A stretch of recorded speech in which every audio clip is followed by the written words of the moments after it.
Everyone, welcome to my channel and still now like आप लोग बहुत सारी ऐसी इंक्वायरीज आती हैं कि सर साइनप्सिस कैसे बनाना है, हिंदी में कैसे बनाना है। तो बहुत सारा कन्फ्यूजन है स्टूडेंट्स के अंदर।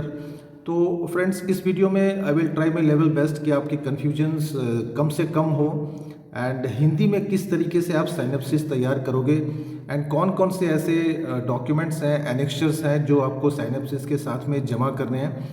तो चलिए स्टार्ट करते हैं वीडियो। एंड जैसे कि मैंने यहाँ पे एक साइनप्सिस बनाया हुआ है, ये मैंने टॉपिक रखा है भारत में ग्रामीण विपणन का दायरा। तो यहाँ पे ये आपकी होगी शीर्षक एंड ये आपका फ्रंट पेज रहेगा, आई मीन कवर पेज साइनप्सिस का। एंड ऊपर यूनिवर्सिटी का नाम, उसके बाद में साइनप्सिस और फिर इसका कोड नंबर। एंड ये मैंने एक इमेजिनरी नाम यहाँ पे लिखा है जो आपका नाम होगा यहाँ पे, सबमिटेड बाय।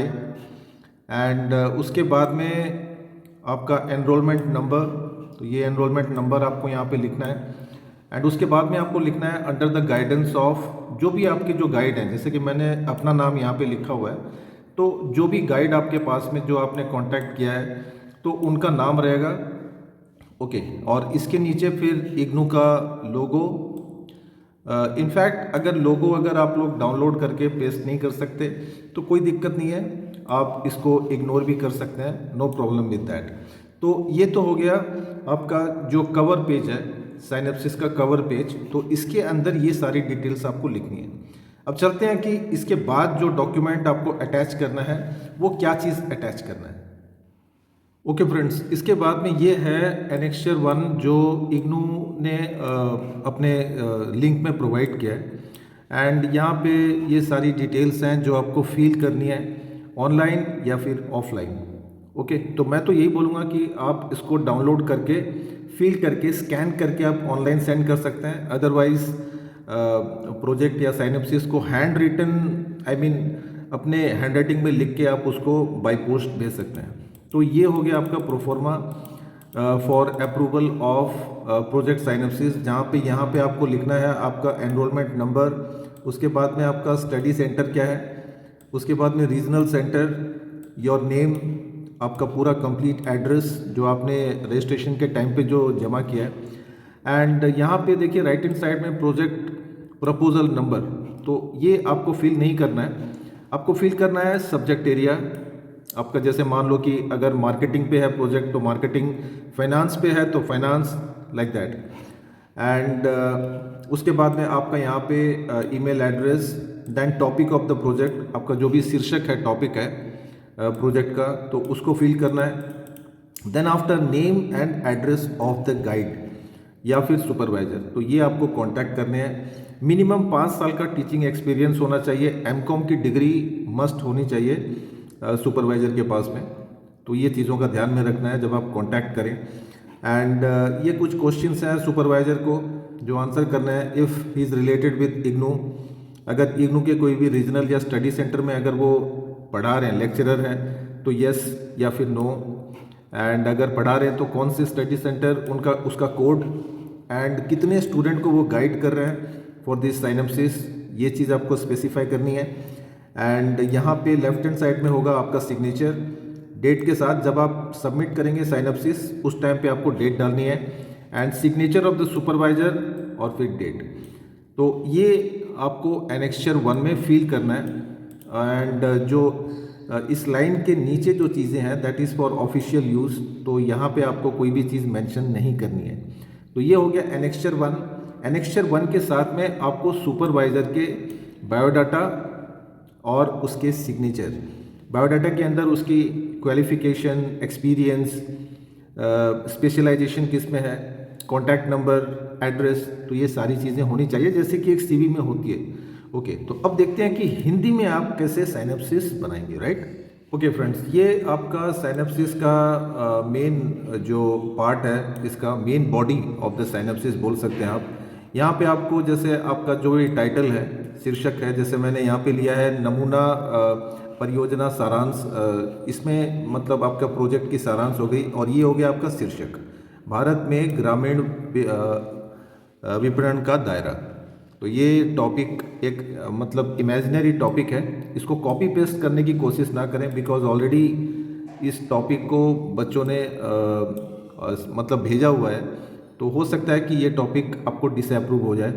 ओके, तो सबसे पहले आप स्टार्ट करेंगे साइनैप्सिस परिचय से।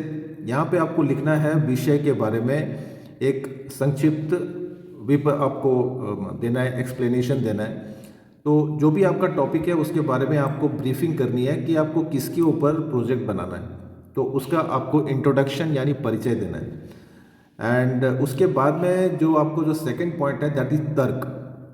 तर्क में आपको लिखना है कि आपने ये विषय क्यों चुना प्रोजेक्ट के लिए। तो ये मैंने बहुत यहाँ पे शॉर्ट में लिखा है, एंड इसको आप और लंबा कर सकते हैं, और भी बहुत सारे पॉइंट्स लिख सकते हैं। जनरली साइनैप्सिस 10 to 15 पेजेस में होना चाहिए, लेकिन आप इसको और भी लंबा कर सकते हैं, 20, 30, 50, 60 पेजेस में भी कर सकते हैं इफ़ यू लाइक।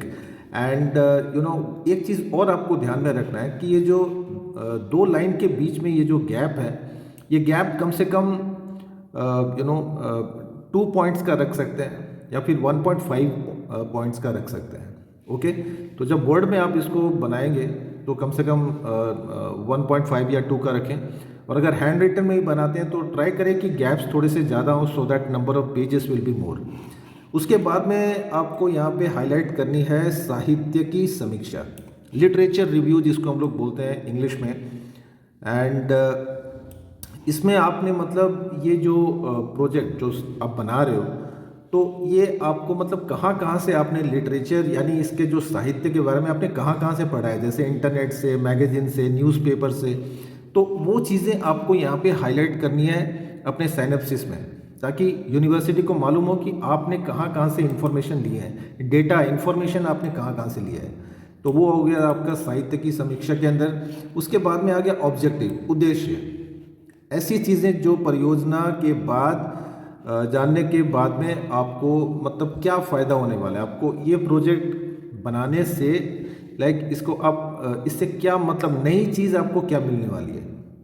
तो ये सारे पॉइंट्स आपको जैसे यहाँ पे हाईलाइट करने हैं, मैंने जैसे कि यहाँ पे कुछ एक पॉइंट्स को हाईलाइट किया है, तो ये लिखने हैं आपको उद्देश्य में कि ये प्रोजेक्ट का बनाने का उद्देश्य क्या है। तो इसको और भी आप लंबा खींच सकते हैं, नो प्रॉब्लम, लेकिन इससे छोटा बनाने की कोशिश ना करें। ओके, उसके बाद में अनुसंधान पद्धति, मतलब आपने रिसर्च मेथोडोलॉजीज़ क्या यूज़ किए, आपने कैसे किस तरीके से आप रिसर्च करके प्रोजेक्ट बनाओगे। बेसिकली जैसे 2 मेथड होते हैं, तो ज़्यादातर आप ट्राई करो कि सेकेंडरी मेथड जो होते हैं, सेकेंडरी सोर्सेस, तो वो ज़्यादा मतलब इम्पॉर्टेंस रोल प्ले करेगा, क्योंकि ज़्यादा से ज़्यादा इन्फॉर्मेशन हम लोग इंटरनेट से ही कलेक्ट करते हैं। तो जो भी ऑनेस्टली आपने जहाँ से डेटा कलेक्ट किया है, तो उसके बारे में आप यहाँ पे लिख सकते हैं। जैसे कि सेकेंडरी डेटा को, जैसे यहाँ पे माध्यमिक डेटा, तो ये जैसे यहाँ पे हम लोगों ने साहित्य, पुस्तक, पत्रिका, इंटरनेट, बाकी सबसे जो आपने इन्फॉर्मेशन ली है, तो उसके बारे में आपको हाईलाइट करना है, लिखना है। ओके, इसके बाद में जो नेक्स्ट कॉन्सेप्ट पे आपको लिखना है दैट इज़ निहितार्थ। इस अध्ययन से क्या प्रभाव पड़ेगा, आई मीन इम्प्लीकेशन। ठीक है, तो इससे ये प्रोजेक्ट बनाने के बाद में क्या प्रभाव पड़ सकता है कंपनी पे, हमारी कंट्री पे, या फिर कोई भी ऐसा सोशल क्लास है तो उस पर क्या प्रभाव पड़ सकता है। तो ये एक प्रोबेबल चीज़ें हैं इम्प्लीकेशंस में जो हो सकती है इस प्रोजेक्ट को बनाने के बाद में। हालांकि ये सब इमेजिनरी है, इतना कुछ ज़्यादा मतलब क्योंकि हम लोग सेकेंडरी डेटा से बनाते हैं जनरली प्रोजेक्ट, तो इसका कोई इतना इम्पोर्टेंस रोल नहीं है। एंड इसके बाद में जो लास्ट चीज़ें हैं दैट इज़ सीमाएँ। तो इसके जो लिमिटेशंस हैं कि ये जो प्रोजेक्ट आप बना रहे हो ये कहाँ तक लिमिटेड है, कहाँ तक इसकी एप्लीकेबिलिटी है, तो उसके बारे में आपको ब्रीफ करना है। अगर आप एनेक्चर 1 अगर आप डाउनलोड मतलब अगर आप नहीं कर सकते, तो इसको मैंने यहाँ पे हिंदी में ट्रांसलेट किया है। जैसे यहाँ पे अनुबंध 1 जो एनेक्चर 1 है, तो इसके अंदर आप ये चीज़ें हाईलाइट कर सकते हैं दैट एमकॉम की आपकी जो इसकी जो कोड नंबर है वो, उसके बाद में यहाँ पे आपका नामांकन, उसके बाद में अध्ययन केंद्र,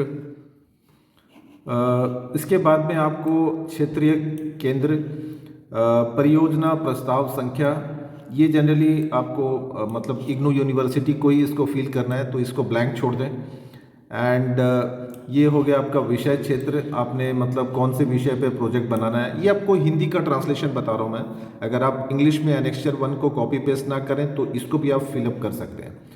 फिर आपका नाम, आपका पूरा पता, आपका ईमेल एड्रेस, परियोजना का विषय, तो यहाँ पे आपको टॉपिक का नाम लिखना है। फिर इसके बाद में आपका गाइड या सुपरवाइज़र का नाम, और वो कोई इग्नू सेंटर में पढ़ाते हैं तो उसके बारे में ये डिटेल्स हैं। एंड इसके बाद में इनके बायोडाटा वगैरह वो सब आपको अटैच करने हैं साइनेप्सिस के साथ ही। और फिर यहाँ पे लास्ट में आपके सिग्नेचर होंगे डेट के साथ में, और फिर जो सुपरवाइज़र हैं उनके सिग्नेचर होंगे डेट के साथ में। तो ये चीज़ें करनी है, कोई बहुत बड़ी चीज़ नहीं है, सिंपल चीज़ें हैं। लाइक कुछ एक टाइम इसमें अगर हम लोग इन्वेस्ट करते हैं तो शायद ये तैयार हो जाएगा, no problem with that, without anybody's help. Only the thing is your guide को कांटेक्ट करना पड़ेगा।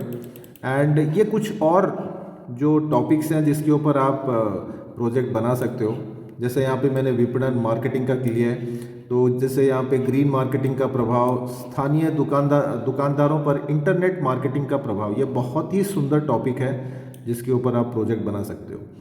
और प्रतिस्पर्धा की आज की दुनिया में विपणन रसद की भूमिका, इसके ऊपर भी बना सकते हो। स्टार्टअप इंडिया जो अभी बहुत पॉपुलर है, गवर्नमेंट की इनिशिएटिव है, इस पे बना सकते हैं प्रोजेक्ट। कुछ और भी टॉपिक्स हैं जैसे स्वास्थ्य देखभाल, उत्पाद और सेवाओं का दायरा, ये कोरोना के बाद में ये टॉपिक काफ़ी हॉट टॉपिक है, तो इस पे भी आप देख सकते हैं, बना सकते हैं। और थोक विक्रेताओं की भूमिका धीरे धीरे घट रही है, आई मीन होलसेलर की जो इम्पोर्टेंस है वो धीरे धीरे अभी कम हो रही है, इसके ऊपर भी प्रोजेक्ट बन सकता है, बहुत बढ़िया प्रोजेक्ट बन सकता है। और शैक्षिक संस्थाओं में विपणन की रणनीतियाँ, तो जैसे कि एजुकेशनल इंस्टीट्यूशंस हैं, कोचिंग सेंटर्स हैं, तो वो किस तरीके से मार्केटिंग करते हैं, काफ़ी अभी मतलब ट्रेंडिंग में है, तो ये भी आप लिख सकते हैं। कुछ एक हैं जो फाइनेंस से, आपको वित्त से रिलेटेड है, जैसे निवेशकों के बीच में शेयर बाजार का बढ़ता दायरा, इस पे बना सकते हो आप। भारत में मध्य वर्ग के बीच निष्क्रिय आय की भूमिका, इस पे भी बना सकते हैं। आई थिंक कुछ एक स्टूडेंट ने इस पे बनाया भी है, तो इसको आप बात दे दें, कुछ और टॉपिक बना सकते हैं। और ये लास्ट की जो टॉपिक है, क्या विमुद्रीकरण और जीएसटी से भारत में भ्रष्टाचार को रोका जा सकता है, ये भी हॉट टॉपिक है। तो फ्रेंड्स, ये कुछ चीज़ें थी जो आप को हेल्प कर सकती हैं साइनेप्सिस बनाने में। वो I am very much sure कि ये जो वीडियो है, इस वीडियो से आपको काफ़ी हेल्प मिल सकती है। So best of luck for the exams and for your project work.